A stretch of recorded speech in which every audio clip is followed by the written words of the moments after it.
A pretty big warm-up to get you to Saturday's daytime highs. I'll show you those again in 1 second, and then we will look ahead to tomorrow. But here's the 7-day. For our inland microclimates, we're not really changing things much here for Sunday and Monday. If you want to be technical about it, there's a little bit of a cool down for Sunday by like a degree or two. Same story on Monday, but then look what happens from Monday into Tuesday. You're going to go right back down to average, and here's the good news.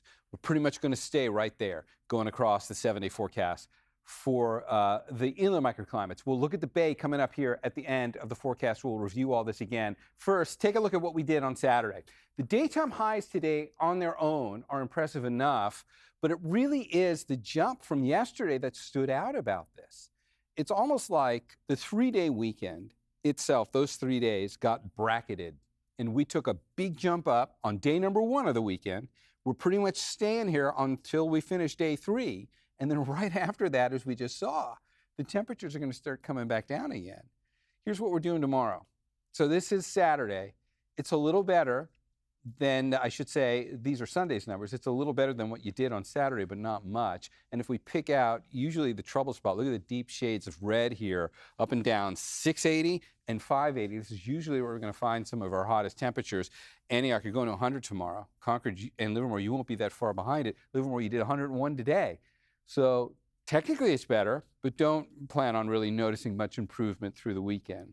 We don't have any heat advisories, but this kind of warm-up is close enough that you do want to be thinking about your exposure to heat-related health impacts from this. So we look at the heat risk map, and I'll show you the 3 days on here. When we look at California as a whole, nobody's really overwhelming here. And when we come in for a closer look at the Bay, we actually pretty much stay in that moderate category. So it's orange, it's shaded orange for the Bay. There's Sunday, and then we can take a look at Monday, and you'll see what the Monday colors look like on here. We get a little better in the Bay, actually, because we're going to cool down a degree or two, but it won't be a huge improvement. So you saw the big improvement. That's coming on Tuesday. One other item on here, we were talking about this at the top of the newscast. If you take a look at what's going on the satellite imagery, there is some haze out there. And let's come back over here to the 7-day forecast, because as we take a look at this, you can see that there's a little bit of haze showing up out there. That is coming from the Garnet Fire. That's the fire that's burning in the Central Sierra on the other side of the state. I don't anticipate we're going to have a significant issue of smoke from that, though.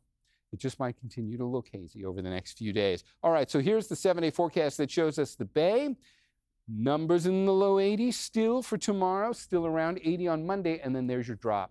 And then we'll do the same thing here for the Bay. We'll keep those temperatures for the rest of the week at or below average. Let's get through this holiday. Go easy on yourself. It was a big warm-up in a hurry, so just make sure, at least for the rest of the holiday, find the shade, stay hydrated. All right, Andrea, back to you. Thanks, Darren.